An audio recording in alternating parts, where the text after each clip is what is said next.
Your CPU doesn't run everything, even if your program says it should. Right now, inside your processor, there are instructions waiting, competing, and some of them are being delayed, not because they're wrong, not because they failed, but because your CPU made a decision. And once you see how those decisions are made, you'll realize something most programmers never think about. Your code is not in control. Illusion you were taught, when you learned programming, everything felt clean. Line 1 runs, then line 2, then line 3, one step after another, predictable, deterministic, safe. But inside a modern CPU, that model breaks almost instantly. Because processors don't execute instructions in that neat order, they can't afford to. They are built to go fast. And speed requires one thing: choosing what matters most right now. What if two instructions are both ready, but only one gets to run? What happens to the other one? Seize the real problem: too much work. At any given moment, your CPU is overloaded. Not in a bad way, in a powerful way. It has multiple instructions decoded, dozens waiting for execution, several execution units available, and more instructions keep arriving every cycle. But here's the limitation: even the fastest CPU cannot execute everything at once.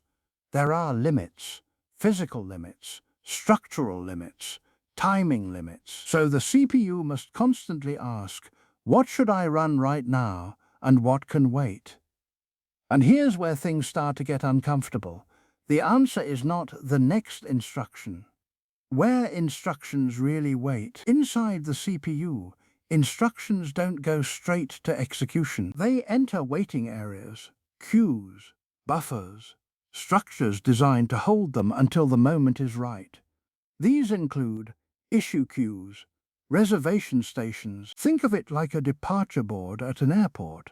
Flights are scheduled, passengers are ready, but not every plane can take off immediately. Some must wait, even if they're fully prepared. So what determines who gets to go first?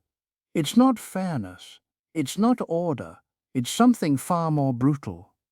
All dependencies, the invisible chains. Every instruction depends on something: data, inputs, results from earlier instructions. If an instruction needs a value that hasn't been produced yet, it cannot execute, no matter how important it is, no matter how early it appears in your code. It's blocked. The CPU doesn't sit still, it looks for something else. Fine. For the moment order breaks. Imagine this: instruction A is waiting for data.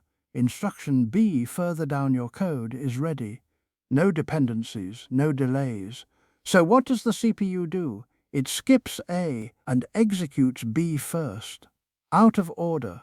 Not randomly, not incorrectly, but deliberately. So now something strange is happening. Your program says one thing, but your CPU is doing another.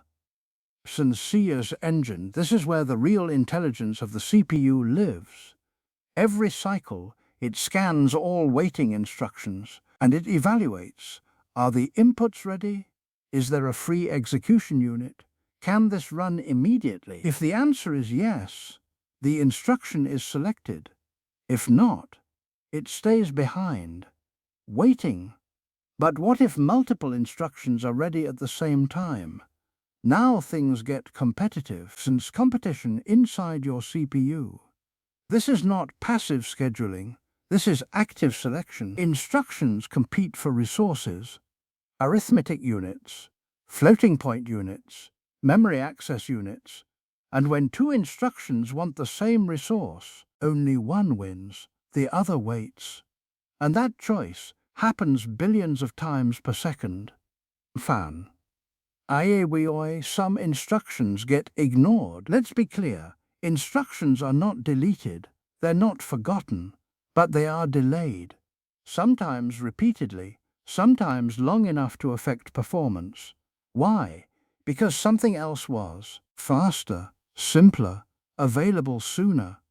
And the CPU always prefers progress over order. So even if your code is perfectly written, some instructions are constantly losing the race. Rants the constant RE evaluation. Here's something most people don't realize. This decision process never stops. Every cycle, the CPU rechecks everything. An instruction that was blocked might suddenly become ready. An instruction that was waiting might now get priority. So the system is dynamic, fluid, always adapting, which means what runs next is always changing. Timing is everything. In this system, timing matters more than position. An instruction that arrives later but becomes ready sooner can jump ahead. And this is how CPUs maximize performance. They don't wait, they don't hesitate, they move forward whenever possible. But this creates a hidden side effect. FOLG, invisible performance losses. From the outside, everything looks fine. Your program produces correct results, no errors, no crashes, but inside, some instructions are constantly delayed, waiting, competing, losing, and these delays add up. This is where performance is secretly won or lost. Why you never notice? Here's the most important part. Despite all this chaos, everything still looks correct, because eventually all instructions do run, and their results are committed in order. So from your perspective, nothing seems wrong, but underneath, the execution was anything but orderly. The reality of modern CPUs. Modern CPUs are not sequential machines, they are decision engines, constantly choosing what to run, what to delay, what to prioritize. And these choices define performance, not your code alone, not your algorithm alone, but how your CPU interprets opportunity. So every time your program runs, remember this. It's not just executing instructions, it's making decisions, relentlessly, silently, continuously. BAB, ending. Inside your CPU, there is no strict order, no fairness, no guarantees, only choices. And every nanosecond, something is chosen and something is left behind.